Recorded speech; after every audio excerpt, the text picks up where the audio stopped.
Let 100 Flowers Bloom. Section: The Greening of China. The second feature that has struck me is the greening of China. Upon returning to Beijing earlier this year, I immediately encountered greenery at every turn and in every corner. To set the context, some years ago I decided to get to know Beijing somewhat better. So I set out on ever longer hikes covering the length and breadth of the city. It was not uncommon for me to walk 15 to 20 kilometers or more on each hike. Back then, I could see clearly the greening process already underway. Yet that experience was nothing compared to what I encountered this year. Green belts running through the city, clean waterways, and trees. Every resident is now able to gain access to green space within a short distance from their residence. Simply put, Beijing has become a garden city. I have since found out that a rather innovative approach to cities has been developed in China. Their drainage, waterways, and green spaces have been redesigned to capture all of the precipitation that falls.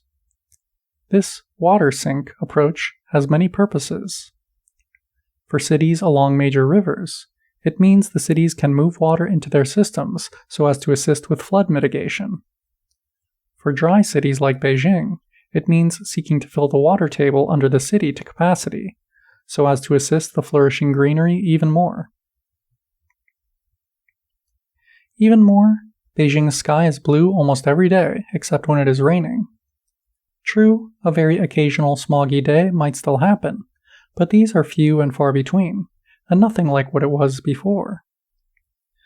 When I first visited Beijing in 2009, people used to joke that they may have seen the sun during a brief period in the previous year, the 2008 Olympics, but by 2009 the situation was back to normal. You could not see a clear sky or the sun. Weather reports included statistics on the level of air pollution: light, moderate, heavy, hazardous, or very hazardous. All manner of air purifiers were common in homes. Dust masks were common on the streets, and I had to exercise by running upstairs wearing a dust mask. The rare clear day was due to the wind. Today, not an air cleaner or dust mask is to be found. To repeat, the norm in Beijing is a blue sky, except when it is raining. 2 pictures of Beijing air over time. The reader may wonder whether these environmental projects are to be found only in Beijing. I have traveled through the countryside and cities by train to see some friends in Guangzhou, Suzhou, and the ancient Song Dynasty capital of Kaifeng. When I asked people concerning such matters, they confirmed that there had been significant improvement.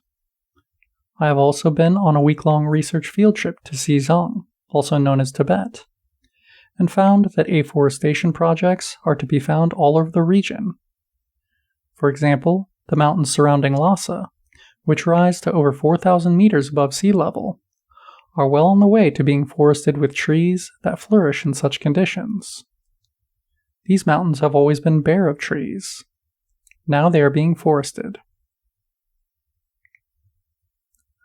To understand how China has been able to achieve such a turnaround and become a world leader in environmental protection and development, we need to consider some of the key policies and projects.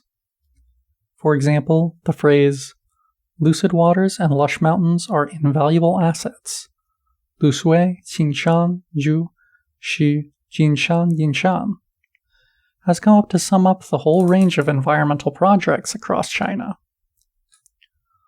One may wonder whether economic development and environmental protection are compatible with one another. This question arises only if you adhere to an either-or approach to contradictions. Instead, the Chinese approach is thoroughly dialectical, and this is a millennia-old approach. It is precisely economic development that enables more effective environmental measures, and vice versa. In this sense, it becomes possible to understand the concept and reality of green growth. All of this may be summed up in the term ecological civilization, 生态文明, which is very difficult to translate. while Shengtai concerns the way of an organism's mode of life and how it relates to its environment. Wenming concerns the essence or the best of a cultural tradition.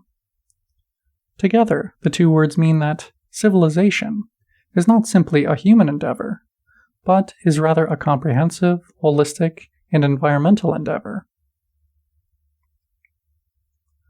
One of the features of China that impresses me the most is that no matter how good a project is, no matter how much has been achieved, it is always in process, and much work needs to be done.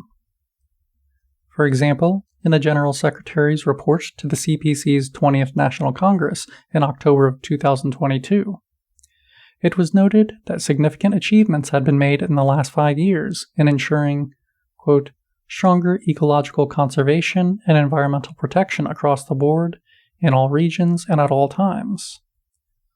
All of this has led to historic, transformative, and comprehensive changes in ecological and environmental protection, and has brought us bluer skies, greener mountains, and cleaner waters.